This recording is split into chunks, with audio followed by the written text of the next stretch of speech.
সব উদ্ধার করে দেবো। আর উদ্ধার তো দূরের কথা, এই ক্ষমতায় আসার পরে এদের নেত্রীকে বিধানসভার মধ্যে প্রশ্ন করেছিলাম যে আপনি 2011 সালের আগে বলেছিলেন ক্ষমতায় আসলে ওয়াকফ সম্পত্তি উদ্ধার করে দেবো।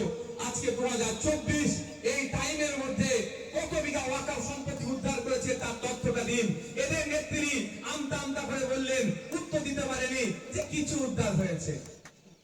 কেন রাজমার্গ বুঝতে পেরেছেন তো? বিজেপি 77টা এমএলএ অফিসিয়াল, কোন অবজারভার দেখেছেন? কোন অবজারভার দিয়েছে? একটা আমাকে কেন দিয়েছে? কারণ এদের নেতা নেত্রীদেরকে বিধানসভার মধ্যে যা প্রশ্ন করি উত্তর তারা দিতে পারে না। উত্তর দিতে পারে না বলে নওশাদকে ডিস্টার্ব করা হোক। নওশাদ পেটের জ্বালায় রাজনীতি করতে আসেনি, পকেট ভর্তি করতে রাজনীতি করতে আসেনি, আর কাউকে তেল লাগানোর জন্য আসেনি। সুতরাং ও ভয় দেখাবে, আমি ভয় পেয়ে যাবো, ওই ছেলে আমরা নয়। 2011 সালের আগে বলেছিলেন ক্ষমতায় আসলে ওয়াকফ সম্পত্তি উদ্ধার করে দেবো। উপরন্তু আমরা কি দেখছি? কলকাতার মতো প্রাইম জায়গাতে যেখানে এক কাঠার দাম 4 কোটি 5 কোটি 10 কোটি টাকা দামও আছে, এক কাঠা জায়গার দাম, সেখানে বিঘে বিঘে সম্পত্তি ওয়াকফের এই তৃণমূলের আমলে লুট হয়ে যাচ্ছে। এরা বলেছিল, এরা প্রতিশ্রুতি দিয়েছিল ক্ষমতায় আসলে সরকারি কর্মচারীদের কেন্দ্রীয় সমাহারে দিয়ে দেবো। আর আমরা কি দেখলাম? কেন্দ্রীয় সমাহারে দিয়ে দেওয়া তো দূরের কথা, উল্টে এদের দিয়ে থেকে এদেরকে দূরে সরিয়ে রাখছে। যখন সরকারি কর্মচারীরা তাদের হকে দিয়ের জন্য সুপ্রিম কোর্টে মামলা করলো, তখন আমরা কি দেখছি যে বিভিন্ন কোর্টে মামলা করে একের পর এক ডেট নিয়ে এটাকে ডিলে করার চেষ্টা করছে। এরা কি বলেছিল? ক্ষমতায় আসলে শিক্ষা, স্বাস্থ্য, মুসলিম সম্প্রদায়ের জন্য বিশেষ করে বলেছিল সরকারি চাকরিতে আমল পরিবর্তন হয়ে যাবে। এখন আপনাকে বলি, 2011 সালে তৃণমূল কংগ্রেস ক্ষমতার হস্তান্তর হয়ে তার হাতে গিয়েছিল। 2025 এই 14 বছরে মুসলমান সমাজকে কটা সরকারি চাকরি দিয়েছে? 2011 সালে 100 জন সরকারি কর্মচারী থাকলে সেখানে 3 থেকে 4 জন মুসলিম সম্প্রদায়ের মানুষকে দেখা যেত। আর এটা এখন 2024, আজকের দিনে দেখুন, যদি তথ্য তুলে দেখা যায় 100 জন সরকারি চাকরি থাকলে একজনকেও সেই অর্থে খুঁজে পাওয়া যাচ্ছে না। তাহলে উপকার করলো না ক্ষতি করলো? এটা জোরে বলো। কিন্তু 2011 সালের আগে কি বলেছিল? যদি আমি ক্ষমতায় আসি শিক্ষা, স্বাস্থ্য, কর্মসংস্থানে মুসলমানরা এগিয়ে যাবে। এগিয়ে গেছে না পিছিয়ে গেছে? ভাই পিছিয়ে এসেছে। শুধু মুসলমানরা পিছিয়ে যায়নি এরকম ব্যাপার নয়, দলিত আদিবাসী একইভাবে পিছিয়ে গিয়েছে। যাদের হয়ে বলার লোক নাই তারাই আজকে পিছিয়ে গিয়েছে। আর গুটি কয়েক তোলাবাজ আছে। ওই কঠিন পরিস্থিতির মধ্যে দিয়ে আমরা যাচ্ছি। একদিকে সাম্প্রদায়িক শক্তি বিজেপি হিন্দু মুসলমানের ঐক্যকে বিনষ্ট করতে চাইছে, আর অপরদিকে এই চোরেদের তৃণমূল এই সুযোগটাকে কাজে লাগাতে চাইছে। একদিকে যেমন চোরদের বিরুদ্ধে, ঠিক সাথে সাথে অপরদিকে এই চোরেদের বিরুদ্ধে আমাদের লড়াই চলবে। আছে অনেক গল্প শোনাচ্ছে, ভালো কথা, গল্প শুনতেও ভালো লাগছে। তবে গল্প যেদিন বাস্তবে হবে আমিও সেদিন ধন্যবাদ জানাবো। কারণ এদের নেত্রী 2021 সালে নির্বাচনের সময় বলেছিল ডবল ডবল চাকরি দেব। আমি তো অবাক, ডবল ডবল চাকরি আবার কিরকম ব্যাপারে? একটা চাকরি পেতে গেলে জুতো ছিঁড়ে যাচ্ছে, ডবল ডবল চাকরি কি দেখলাম? 2021 নির্বাচনে মানুষ তৃণমূলকে ম্যান্ডেট দিয়েছিল, অনেক জায়গায় অনেক দুর্নীতি হয়েছে, তারপরেও সার্টিফিকেট তাদের হাতে আছে।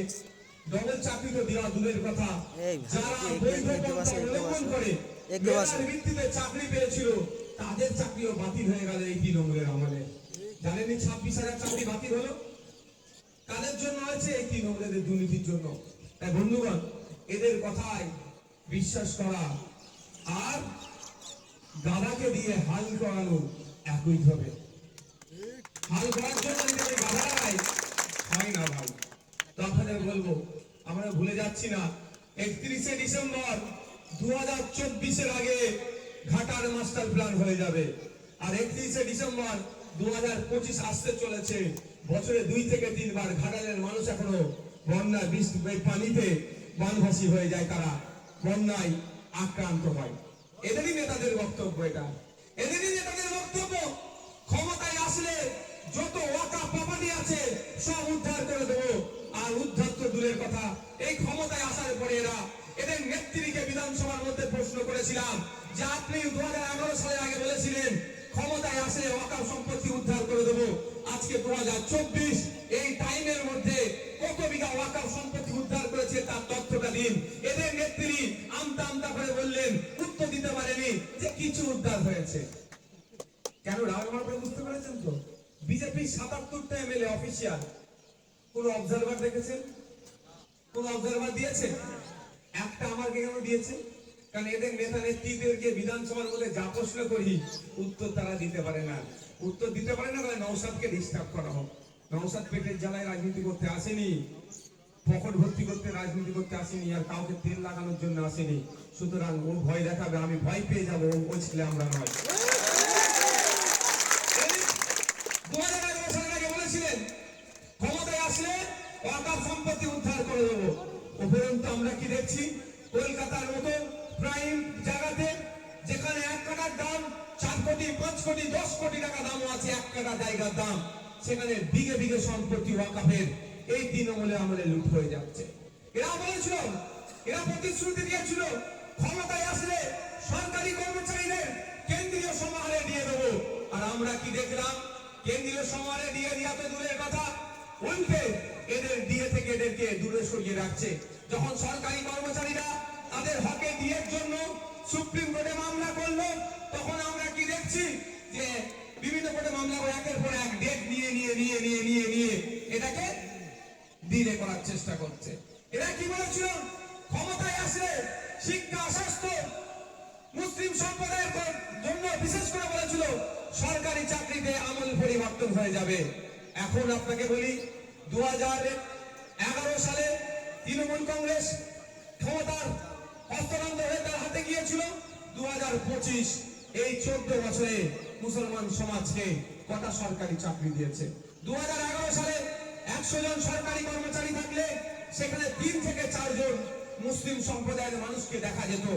আর এটা এখন 2024, আজকের দিনে দেখুন, যদি তথ্য তুলে দেখা যায় 100 জন সরকারি চাকরি থাকলে একজনকেও সমাজে সেই অর্থে খুঁজে পাওয়া যাচ্ছে না। তাহলে উপকার করলো না ক্ষতি করলো? এটা জোরে বলো। কিন্তু 2011 সালের আগে কি বলেছিল? যদি আমি ক্ষমতায় আসি, শিক্ষা, স্বাস্থ্য, কর্মসংস্থানে মুসলমানরা এগিয়ে যাবে। এগিয়ে গেছে না পিছিয়ে গেছে? ভাই পিছিয়ে এসেছে। শুধু মুসলমানরা পিছিয়ে যায়নি এরকম ব্যাপার নয়, দলিত আদিবাসী একই ভাবে পিছিয়ে গিয়েছে। যাদের হয়ে বলার লোক নাই তারাই আজকে পিছিয়ে গিয়েছে। আর গুটি